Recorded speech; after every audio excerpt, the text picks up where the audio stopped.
Perfect. Okay, everyone. Thank you so much for joining us this morning. We're so excited to have you for Helen's poster session. We just want to take a moment together to acknowledge that we're hosting this conference on stolen land in a so-called nation built by stolen people. Loyola University Chicago was built on the ancestral homelands of the Council of the Three Fires. So it's the Ojibwa, Ottawa, and Potawatomi tribes, and so we speak their names aloud to poke one small hole in the colonizer goal of erasure. We recognize that descendants of the Ojibwa, Ottawa, and Potawatomi, and many other North American tribes continue to live and work on this land with us. It's also important to recognize that all of our own lives are shaped by the legacies of what is now called the United States, of genocide, enslavement, forced assimilation, reproductive injustice, violence, and threat of violence, and other kinds of oppression, which still persists today. Many of our ancestors perpetrated these oppressions, and many of our ancestors resisted, survived, and created so that we could be exactly here today. So let's take a moment in silence to remember and honor all of our ancestors who struggled for justice, freedom, and liberation of all people. Their legacies continue to challenge us all to honor the fullness and dignity of each human being while calling us to be responsible and accountable to each other. So think of those ancestors, both blood and chosen. And we invite you to say their names aloud now. And I will also post this in the chat if you would like to read along with that.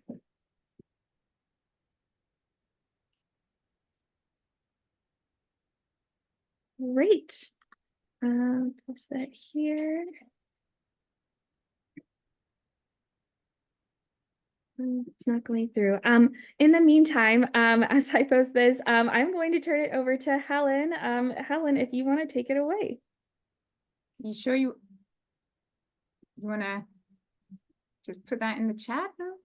Oh yeah, I'm working on it. If you want to, it's taking a second to. Don't worry.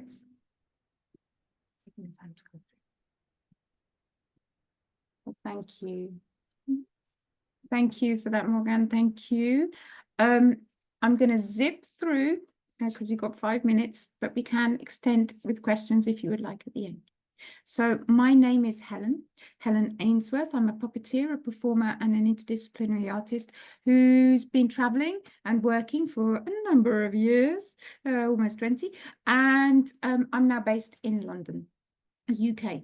The project I'm talking about today is called Familiar Object, Novel Objective, which combines my master's in science in psychology and neuroscience and mental health and my love of puppetry. Okay, can we have the next slide, please? So we'll be looking at these topics. I'm going to share the slides with you. So I'm just going to zip on through. And first, we're going to start with the history. So that's the next slide.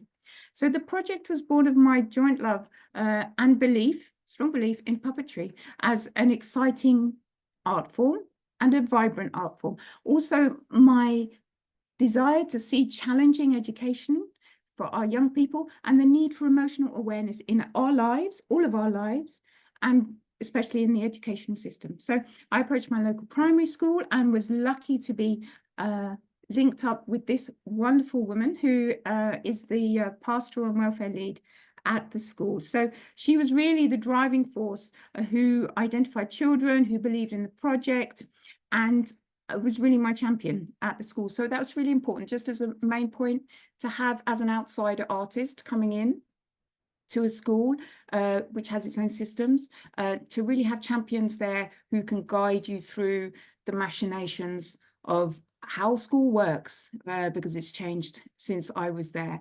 So that was fantastic. She really, really helped. So the next slide. The project took place in Islington, and just to give you an idea, it's ranked the 5th most deprived ward in our borough, Islington, and that's in central London, where 21% of the children are living in abject or poverty situations. 33% of households are overcrowded, and there are high rates of obesity and fuel poverty in the ward. So that's the next slide. But we do know how to party, and there's incredible diversity in the area, and we have a fantastic festival every year. We have a range of languages, ethnicities, and religions in the area. And in the recent poll, and I'll put the link up there, 77% of residents in the ward were satisfied with where they were living. So despite all these difficulties, there is a strong community feeling. Okay, so the next slide, we talk about the objectives of the project. So really it was basically to give the children a new educational experience in object puppetry, also to help unlock metaphors around emotion, and to give the children, the adults, their carers and the staff the experience of creating together. Okay, so I said I was going quick. The timeline of the project, I'm going to put up on the next slide, please. So we had a 10-week funding allocation, and I added a few extra bits in there as well. But we did include not only workshops with the children in school time, but we also did a trip out to a puppet show, and we did workshops with the carers and parents, and also with the staff of the school. That was the whole staff across the board. We offered it to everybody. Okay, so the next slide. And I thought we would do a little demonstration. So I do hope you've got some paper with you. And if you bring me back on camera, Jason, that would be amazing. And we can just follow with what we've got here. So ideally, you'd have a piece of paper. Any piece of paper will do. And I'm just going to talk you through very quickly what I was doing at the beginning of the project with the children. Of course, things changed. So we start with 2 fingers and our thumb. And we place 2 fingers on the front of the paper, so the front where the audience would be looking, and the thumb on the back. And we do the same on the other side. And we're doing that 3/4 of the way up the paper. Okay? So, and the paper is portrait rather than landscape. But you can do it landscape if you like. So we've got this as our beginning position. The paper is on the table. We had tables, or on the floor. And our focus as puppeteers, because we, the person, are puppeteers, is going to be on the back of the paper. Okay? This is going to be difficult as well because you're trying to look at a screen at the same time. But if we are doing it in the group, focus is always on the back of the paper, back here. Right? Because we're imagining there is 2 eyes here at the front of the paper. We're not drawing them. And that's where we imagine the paper would look out and see the world. So just have a little beginning. We're going to breathe with the paper, breathe with our piece of paper puppet. Let's say that quickly. Okay, so piece of paper puppet is going to breathe. So we breathe in through our nose, breathe in. And as we breathe in, we rise slightly with the piece of paper. And as we breathe out through our mouth, we'll let it go down a little bit. We do that a couple of times. Breathe in, breathe out. Breathe in, breathe out. Breathe in, breathe out. So that's great. So that's giving our puppet life. We're doing it a little bit exaggeratedly, but that breath will start the way that we express the different emotions. Okay, so we've got our fingers on the ready here, and we're going to look to the left. Now, I'm in London, UK. Your left may be different to my left. That's okay. We're going to look with the piece of paper to the left. So we're going to turn the piece of paper a little bit to the left. We're not going to turn it too far. We're going to just turn it a wee bit to the left. Yeah. So you can still see those pretend eyes that we're imagining are here. And your focus, which at the moment is looking at the screen, but really, as a puppeteer, is really on the back of that piece of paper. So it's looking left, and it comes forward, looking forward. And then it's going to turn to the right, whatever your right is. We're going to turn there. Ooh, okay. And there we're going forward. And then we're going to the forward and back to forward. So that's our basis of movements. So we've done that together. Okay. Brilliant. So I've just seen that we've hit 5 minutes. I've got a little bit more to talk about. It's fine. If you need to go, you need to go. Thank you. So we've done that. We've done the breathing in, out. We've done the moving, one side, not too far, and then front, and then to the other side. and back to the front. And that's the beginning. That was how we started all the workshops, so that was where the children had an idea of where that puppet could look, could move, and had a connection with the breath and the movement together. Okay, brilliant. If we can have the rest of the slides, zoom through.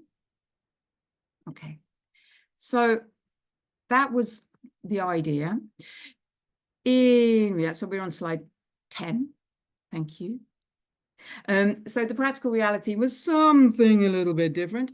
Obviously, there is difficulties within the curriculum. The children had, even though we'd kind of earmarked the time, it was difficult for the children to be let out at the same time each week because there was targets that needed to be met and activities they were in the middle of doing. So that was one challenge. Also, the group I had were amazing, a mixture of ages between 4 and 12, fantastic young people, but all were chosen because they had issues with their relationship with emotions, which created a kind of a wild group, which was amazing. I had great advantages, but was also a challenge for me when I had an agenda that I wanted to get done and the group had their own agenda, which is great. And we went with the group, which was the best thing. And also, the younger children were definitely interested in drawing their own faces, and didn't want to do object puppetry, which again was fine. So I had to sort of let go of my expectations and go with their reality as well. So that was fantastic. But also not what I planned. Next slide, slide 11. So we did achieve some great things within our time limits and within our expectations. A great passion for puppetry among the young people, an increased awareness of emotions, and the experience of just creating and being together. It really created a gelled group, and they really enjoyed doing the activities together. That was really fantastic. And the workshops with the staff and carers were very popular. Okay. So it's slide 12. Next time I need more time. 10 weeks is so short in the whole life of anything. Yeah, definitely more connection with the teachers and with the carers on a regular basis, which is something that I should have done and didn't do. And yeah, also older children. If I was going to do object theatre again, I would definitely focus on the older age groups, 10, 11, 12. The younger age groups have a love of drawing faces, which is fantastic. And that would have been more productive to do puppets more akin with features for them. Okay, so last slide. Thank you so much. That's it. Thank you very much to everyone today, to Jason Morgan for helping me with this, and to Alexis for the invitation, and to the AT conference. Yeah, if you have any questions, I'd be happy to answer. Sorry it's so quick. I have a question, Helen. Yeah. So I taught a puppetry workshop not too long ago. I'm not skilled in it at all. I just did paper bag puppets with teenagers. Mm-hmm. One thing I was just kind of curious as to if you have any pro tips on helping kids overcome the shyness of projecting themselves through a puppet. What do you have anything? Because I noticed that was like they were so shy, even though I gave them like a stage to hide underneath and have the puppet above, they were still really, really shy. So I was really shocked and surprised how shy they were. So I was just wondering if you had any suggestions. I think it's time. I think it's time. When we create, I haven't got a quick fix, I'm afraid. But when we create something, it's exposing. And especially at that age when we are very conscious of our image with other people, I can understand that they are not going to want to say something that they would think was stupid, or, you know. time and practice. Obviously, with one workshop, it's very difficult. And also just an understanding, just saying, you know, it's not you speaking, it's the puppet speaking. Okay, so you give over that responsibility, and you know, if the puppet says something stupid, that's okay, because it's not you. You know, and even just saying that perhaps might help increase that distance. Yeah, as you very well did, you kind of hiding the puppeteers behind. That's, yeah. Sorry, time. Maggie? Can I offer another suggestion also? Please, please. Because I love doing puppetry too, and not that I don't think I'm an expert, but I just take every opportunity to do it so I can get better and better with it. So one of the things that I find that work, definitely time for sure. I made sure I planned it out very well this year, and I always included group work. So they work collaboratively at first, like in small groups, maybe 3 or 4. It depends on how many kids were in that day, and so they had a chance to sort of work together in a small group first, and then they would share to the bigger group, right? And I have one student who he is terrified every day of life. I don't know what it is, right? So imagine him in theater class. This is where he doesn't, and I watched him specifically, and he was able to do it. All right, you can see the fear in his eyes, but I have a thing with kids where I'm like, I don't know what that means when you say I can't do it. I have no idea. I don't understand what that means. What does that mean? All right, you're already here, so you're already doing something. All right, so I don't understand what it means I can't do. You can't do what? The thing you already just doing? I don't know what that means. All right, so they sort of like force, air quotes, to do the work, but if they have a chance to work with their friends, and then they have a chance to see other groups sharing. So by the time it's their turn, one, they feel like that positive pressure that I have gently placed on them. And then, but they're also working in the confines of these groups of friends that they've been with, that they saw sharing, they saw working together. So it helps a little bit. Again, though, we had time, though. I built in like a lot of time for this. So just thought I'd offer something that I found that worked for me. Cooperative groups, I feel, are necessary and they work well. No, totally. Thank you, Maggie. That's really, yeah, that's really poignant. That when we work in a group, we have that the support of the group, and if you can work on encouraging the group to support each other as well, that can help. And you're hidden within the group. You play your part within that whole story that's being created. Might help as well. And quickly, Helen, what do you think is the ideal time frame? As far as like, if it's not 10 weeks, how many weeks and how many hours to get that turnaround you're looking for? Have you had successes with a certain amount of time before? Oh gosh, I don't know. This was the first project, a pilot project based on my master's, but I don't know. I think I'm not sure. I'd like to try other models, maybe a block of time together to dedicate maybe 2 or 3 whole days. So that you get some really intense work, so people don't forget what they've done, like last week, because it was only an hour last week, and then they suddenly, you know, they've done a million things in between, and then they're like, oh, what are we doing now? And it takes a long time to drag them back into it. Drag. No, I wasn't dragging anybody. You know, but just to reintroduce the topics. So perhaps those 10 hours in a 2-day block or 3-day block, maybe that would work. But this in the curriculum, it's very difficult. Very difficult. And I'd like to try.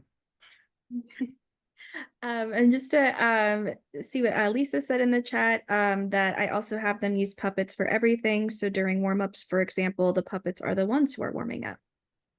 Great. That's amazing. Yes. And the more we can give out to the puppets, it's great, because even if you have the big the movement of the big arms. You can do quite a lot of exercise with it, you know, if you've got a big puppet, you know, sort of manipulated by 3 or 4 people.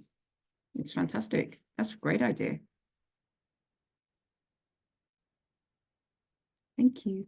Are there any, just quickly, do you have any resources? I actually am doing another puppetry workshop with no skills, and I'm gonna make a one large festival puppet with some teenagers.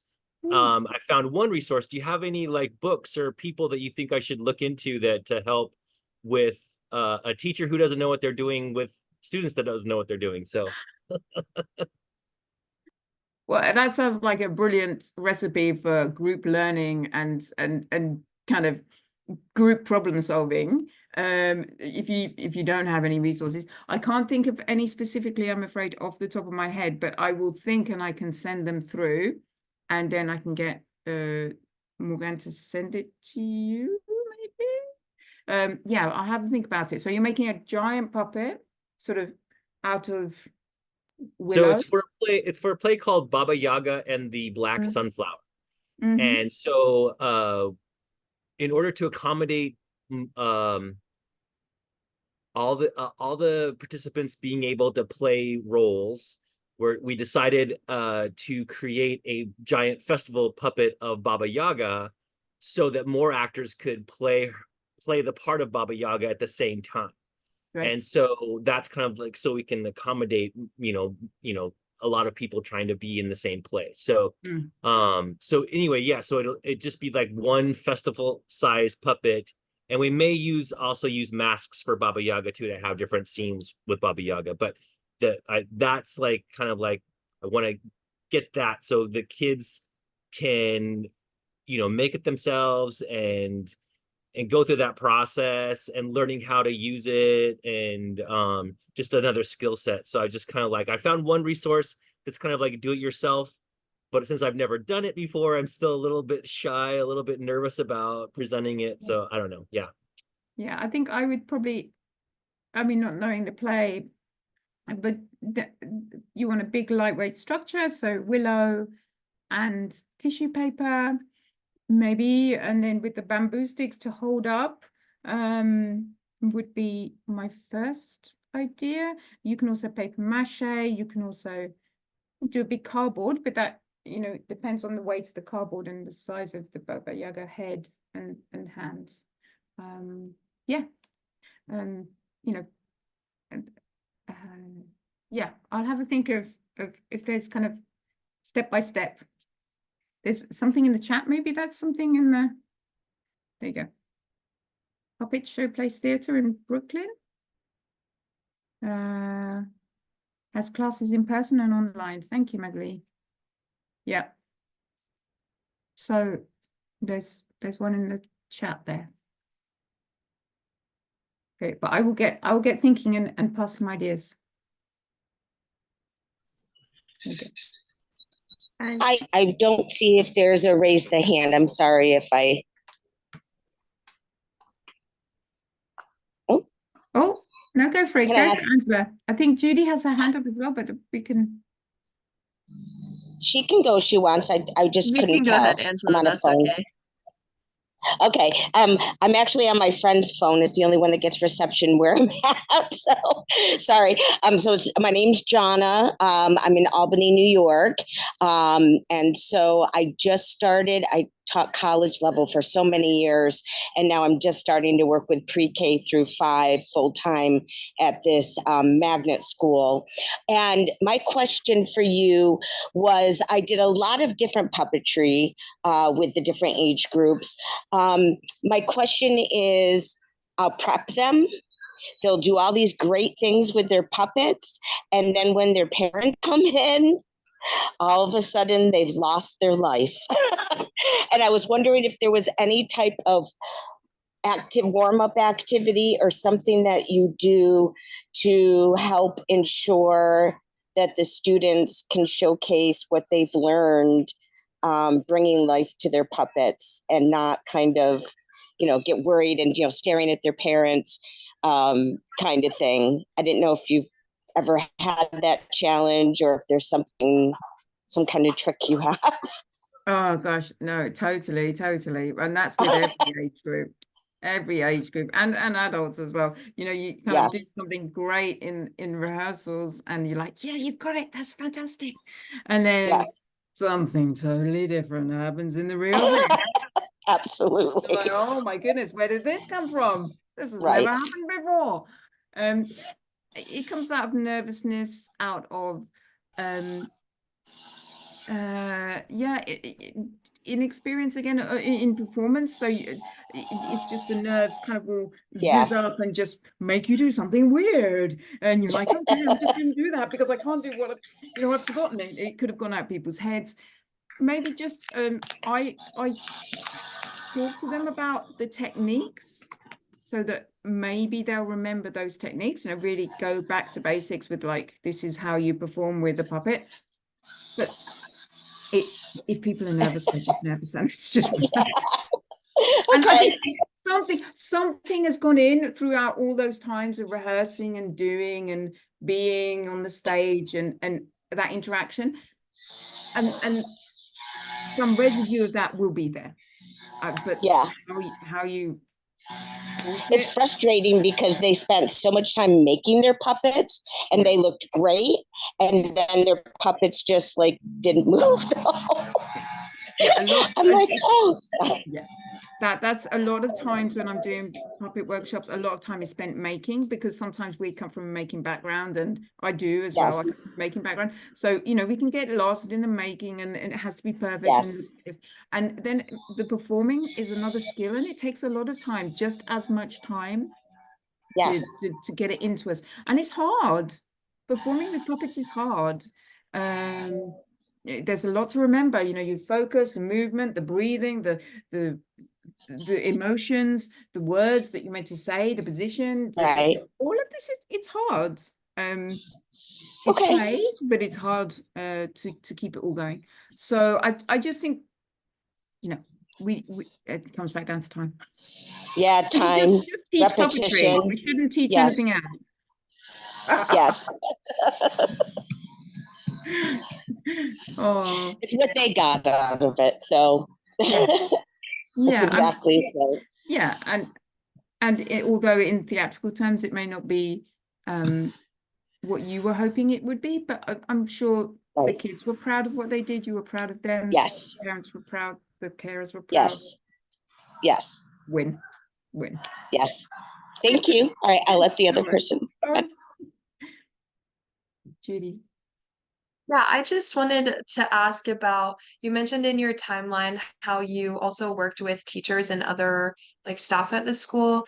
So I just love to hear about what that collaboration was like, whether it was like a separate workshop or if they were involved with the kids as well, and how you feel like that collaboration and communication impacted the project overall. Yeah, no, thank you. Great question. The workshop with the carers and the workshop with the teaching staff and non-teaching staff were two separate workshops, and they were separate from the workshops with the children. The workshops with the children took place within the school day, and they were taken out of class and taken down into the pastoral leads room. And the workshop with the teaching staff, non-teaching staff, was after school, and with the parents it was at a different time entirely when they could arrive. I really felt they were really important things to do, just to disseminate what we were doing with the children, because object puppetry is slightly bizarre and not so well known. And also it gave everybody an idea of who I was and what I was doing and why I kept turning up at the school. I would have loved to do more time with the staff together, because they did amazing things, absolutely amazing. And it felt like just the beginning of something we could really play with and work on. But I had an hour with them after school, and that's enough because they've had a day already. And it was great that they stayed that long and were so engaged. I think it really, with the parents as well, it just gave them an understanding of what was going on and what we were trying to impart, and how we were trying to use puppetry as a vehicle for engaging these young people and helping them understand their emotions and more about themselves.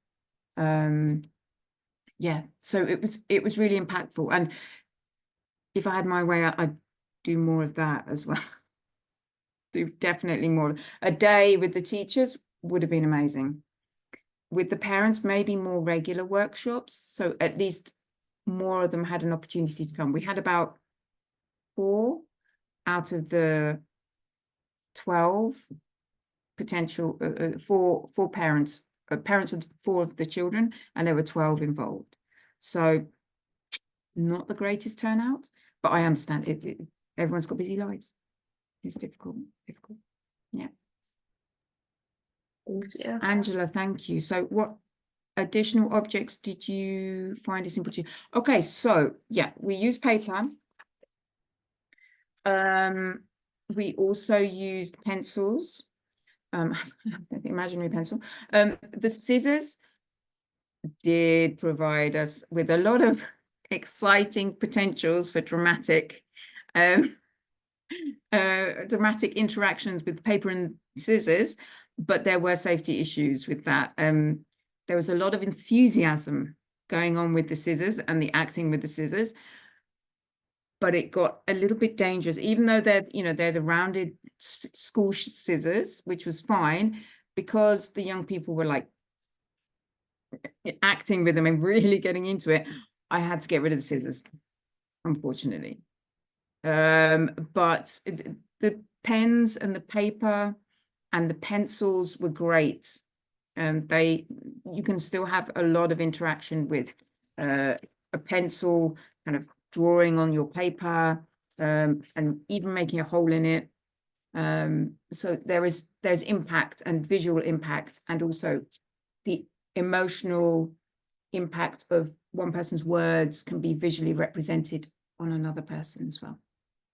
So if, for instance, the pen was to be angry and did a scribble in an interaction on the piece of paper, there's the mark. We can see how that pen's anger has impacted the paper. So that was the kind of idea, to help the young people understand the impact of their emotions and their actions. Well, their actions, which are the result of their emotions, on other people. But yeah. Do you use stories, or do they create their own? I let stories grow. I give the young people, they're in small groups, as we were mentioning earlier, they're small groups and they play together. And I ask them to create a scenario around whatever it happened to be whatever the pastoral lead talks to me about during the day. So if there have been incidents in the playground, if there have been incidents in the classroom, I will use that scenario and say, oh, imagine you're in the classroom and a teacher has asked you to do something. One of the characters is the teacher asking you to do X, Y, Z. How do you feel about it? And then they have plenty of stories in there. They have plenty of stories. They might not necessarily be beginning, middle, end, but they've got their own trajectory in there. And I find that more powerful, to let them, especially when we're exploring emotions in the school context, to let them relay what's happening. Could I ask one more question? Yeah. Sure. Negotiating with the teachers, that's been a challenge. They are incredible. The school I am at is incredible. But a lot of the teachers are in my class because it's not their prep. So they're with me with the students.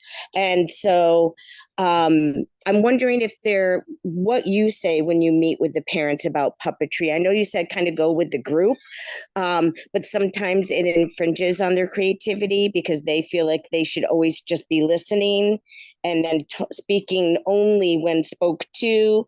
And it really, infringes on some of the creativity. Are there any specific ground rules or things that you say to the teachers that help negotiate that?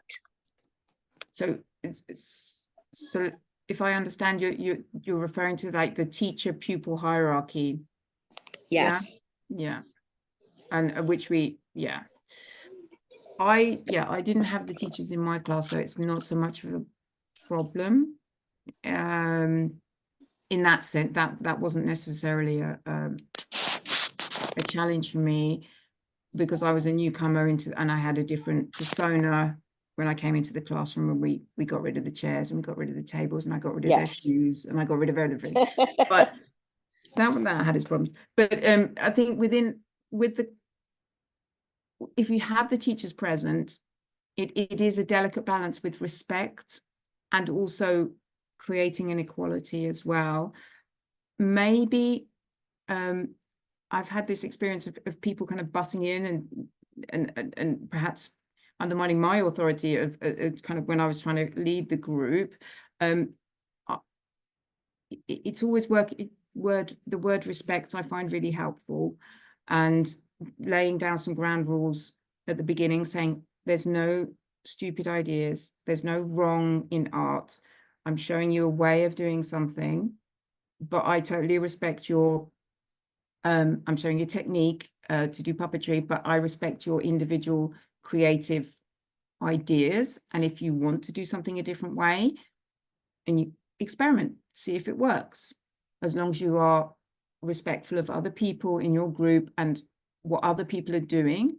So you're watching other people when we are asked to watch other people, you are listening to other people when other people are talking, then we can create that respectful environment and include the teachers as well. And you can say, you know, I include everybody. So all of your ideas are relevant and all of your ideas are exciting and important to you. And we would like for everyone to grow. How do you think that would help? Yes. I mean, I do have rules. I think it's just something I have to work on, because I'm a teacher just like the art teacher and the music teacher. So I'm built into those excuse me, hierarchy, rules too. So it's hard to negotiate that, being a creative person and theater person. The art and music teacher and I have conversations a lot because they have a little more control, where in theater we want not to have as much control. So it's just something I have to keep working on negotiating. And like I said, they're very supportive, so I think it's just gonna take some time. And I think I like the idea of workshops separately with the teachers, because I did not get to really do that, so they come in knowing just as much as the students do each class. Yeah, that would be amazing. And so they feel, because some of it might be nervousness on their part, they want to kind of put things in boxes so that they can relate to it. And if they've had that experience of letting go and of playing and understanding that this is what is important in this class, maybe that could help. Thank you. Oh, good luck.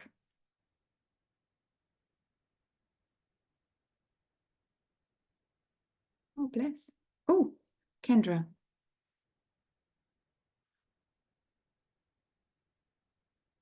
Okay, so Kendra has written in the chat, hi, Helen.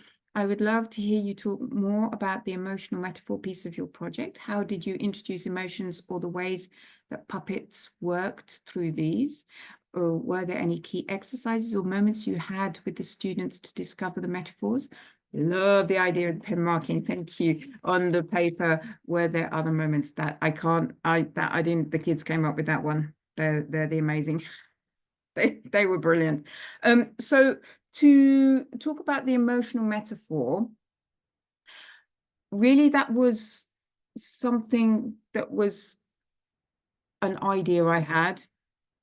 I'm not sure that in the practical reality, I'm not sure it happened. What did happen was we talked about the physical manifestation of emotions within our bodies. In one of the sessions, we just discussed, he said, we listed some emotions that they knew, And then we said, well, how does it feel in your body to have that emotion? So we talked about anger being hot and sometimes twisted in your stomach. One of the kids came up with sadness being like a heavy weight on your shoulders. So they have these metaphors and they have the physical feeling within their bodies. And how we translated that into the puppets was we really tried to, when we were talking about, for instance, the puppet feeling sad, the piece of paper puppet, we would try and find where that weight was. So we would try and, I would use those words that they had identified. So if it was talking about sadness, we would talk about the paper being heavy and having a weight on top of it, so that they could imagine you imagine the weight of the puppet, the weight of the sadness pulling the paper down, and the slowness that resulted in it. So that was how that we would manifest that within our manipulations of the puppets, the objects. So whether that would be the scissors, if the scissors were sad, there would be a slow movement of the scissors. The same with the pen, that we really remember how that sadness felt within us and then transfer it into the object too. We, in the first few sessions, we spent a lot of time talking about emotions and physically exploring those emotions. And then we worked with the puppets, techniques of manipulating. And after that, we put the two sessions, learnings together and used grades of emotions, certain grades.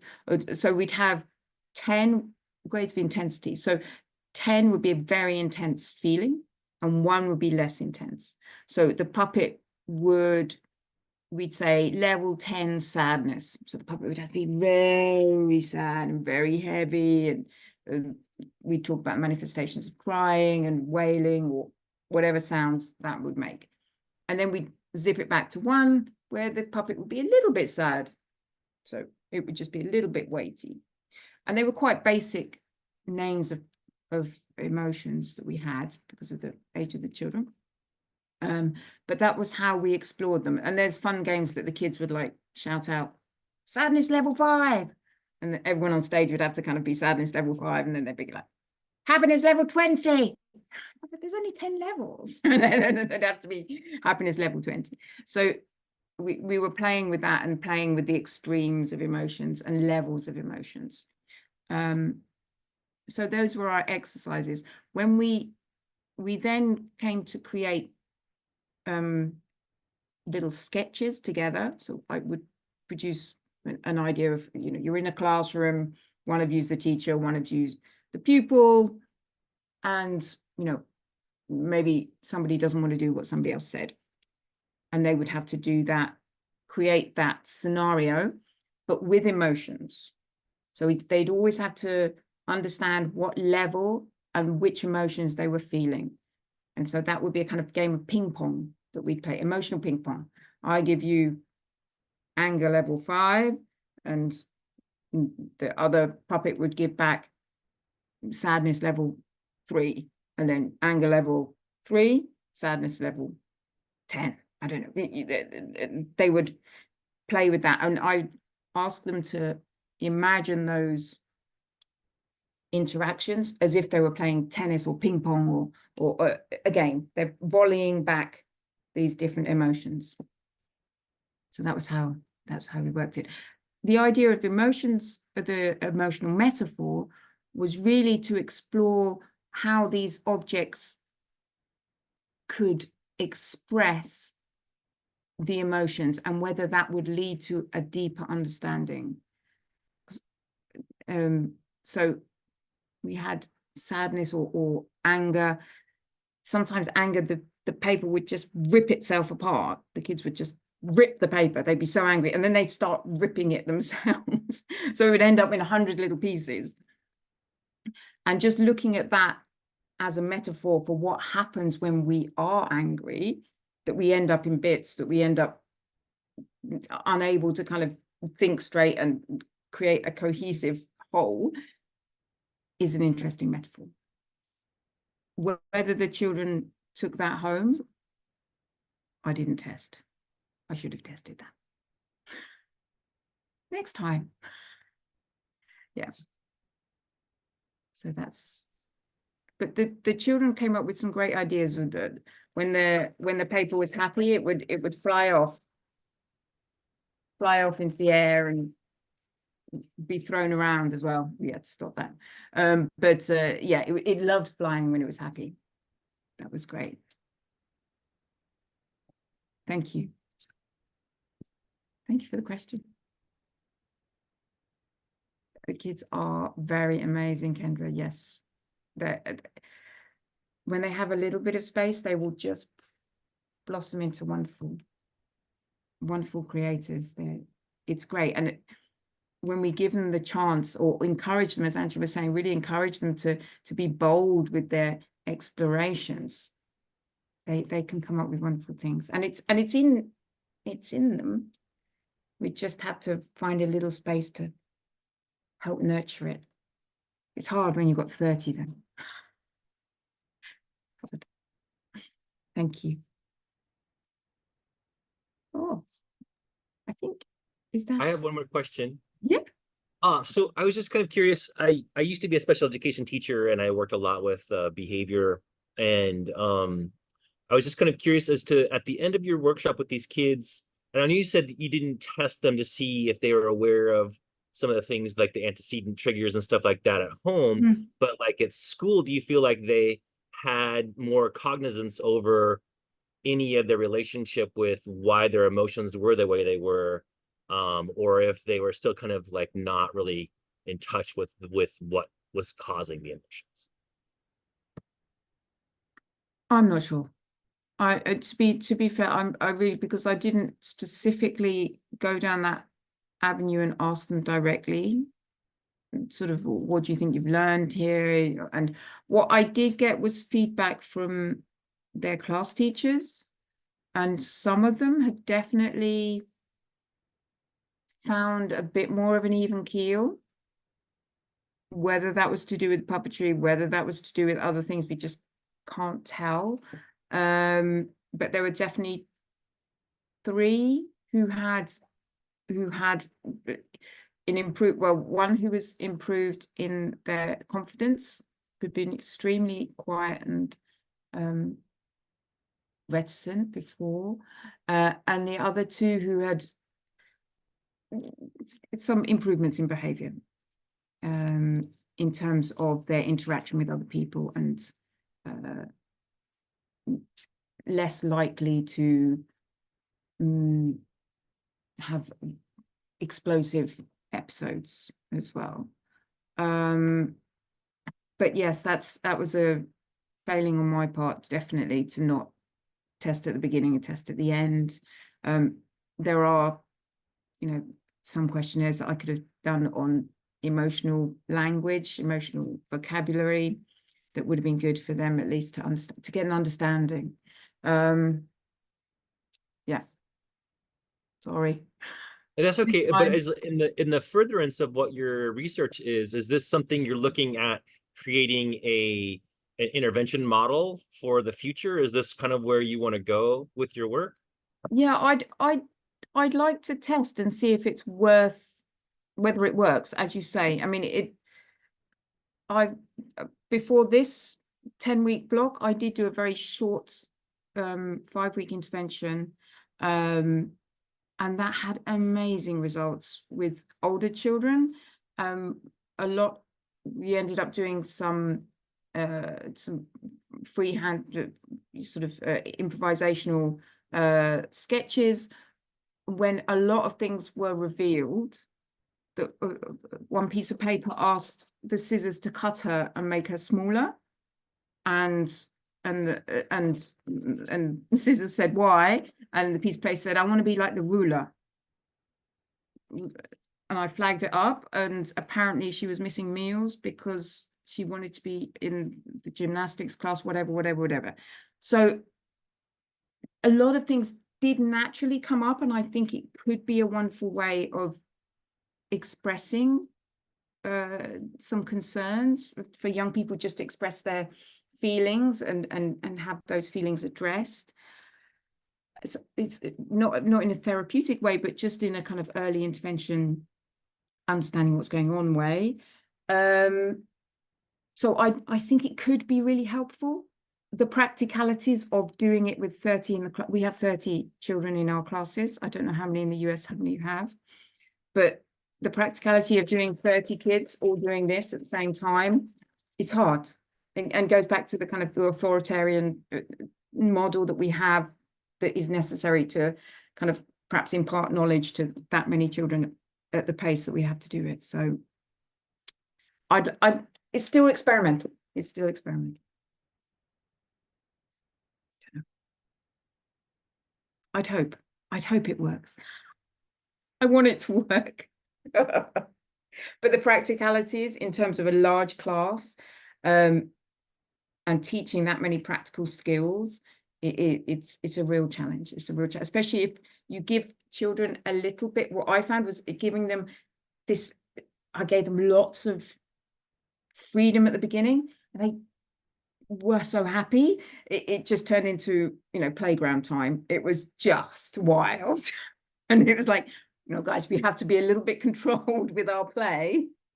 But it's getting that balance between playing, but understanding that you have to stop when you have to stop. And yeah, it's difficult to learn. Difficult to learn. Thank you. Bless. Well, thank you so much for coming. And yeah, it's really great. And I wish you a very wonderful conference. Thank you so much, Helen, and thank you everybody for your questions and participation. I'm just going to post this session evaluation in the chat. But thank you all so much for attending. And Helen, just wonderful work. Thank you so much for sharing everything. Bless, thank you. And thank you for your interactions, and thank you for your work that you're doing with puppets, because the more work we do with puppets, the spreading love.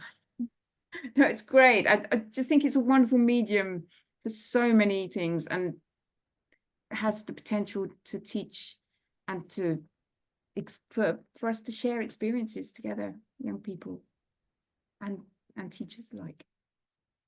Thank you.